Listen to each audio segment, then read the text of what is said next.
बायको उद्या जायचं का ग्रीष्णेश्वर ज्योतिर्लिंगाला? Bye bye.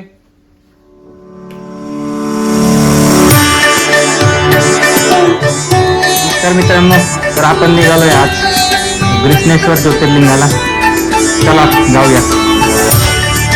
तर मित्रांनो, आपण आता निघालो आहे आपल्या 2 व्हीलरवरती. तर तुम्ही बघू शकताय 0.5 वरती आहे आता किलोमीटर. आपण बघूया तिथून जाऊन आपल्याला किती किलोमीटर पर्यंत आहे.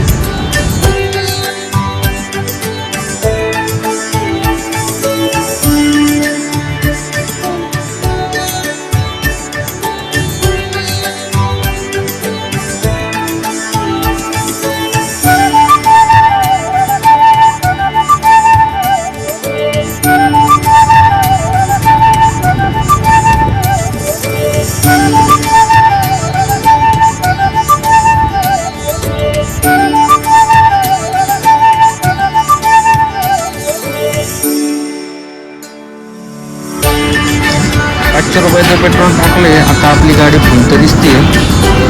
झाले आहे 14.6 किलोमीटर. आपण आलो आहे आता नाशिक रोडच्या थोडंसं पुढे.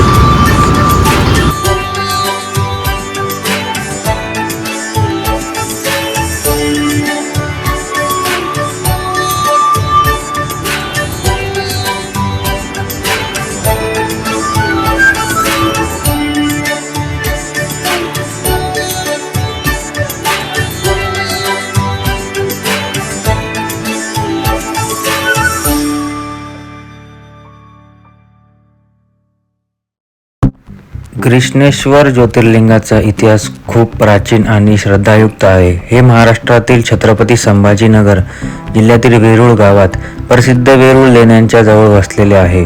हे 12 ज्योतिर्लिंगांपैकी शेवटचे 12वे ज्योतिर्लिंग मानले जाते. या मंदिराचा उल्लेख शिवपुराण आणि स्कंदपुराण यांच्या पवित्र ग्रंथांमध्ये आढळतो, ज्यामुळे याचे प्राचीनत्व सिद्ध होते. या मंदिराच्या उत्पत्ती मागे कुष्मा या निस्सीम शिवभक्ताची कथा प्रसिद्ध आहे. देवगिरी पर्वताजवळ सुधर्मा नावाचा ब्राह्मण आणि त्याची पत्नी सुदेहा राहत होते. त्यांना मूलबाळ नव्हते, म्हणून सुदेहाच्या आग्रहावरून सुधर्माने तिची बहीण कुष्मा हिच्याशी विवाह केला. कुष्मा ही शिवाची परमभक्त होती. ती दररोज 101 मातीची शिवलिंगे बनवून त्यांची पूजा करायची आणि पूजेनंतर जवळच्या तलावात विसर्जन करायची. शिवाची कृपा झाली आणि तिला एक पुत्र झाला. काही काळानंतर सुदेहाच्या मनात मत्सर निर्माण झाला. तिने रात्री झोपलेल्या घुष्माच्या मुलाला ठार मारले आणि त्यांचे शरीर त्याच तलावात फेकून दिले, जिथे घुष्मा शिवलिंगे विसर्जित करायची.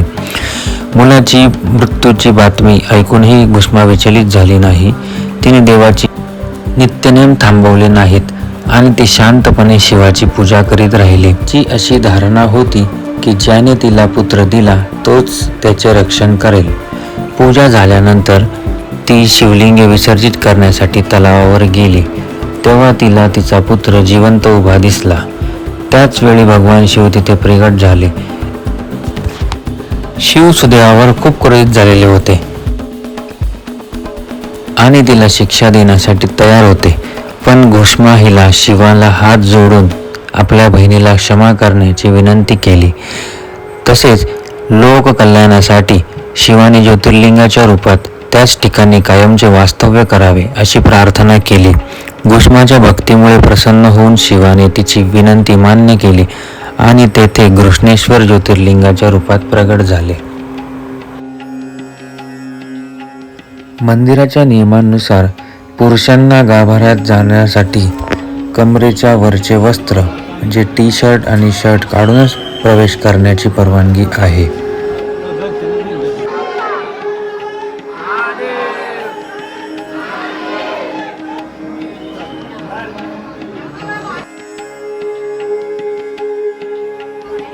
नाशिकपासून हे मंदिर 175 किलोमीटरला आहे. तुम्हाला हा व्हिडिओ आवडला असेल तर नक्की लाईक करा, सबस्क्राईब करा आणि शेअर करायला विसरू नका.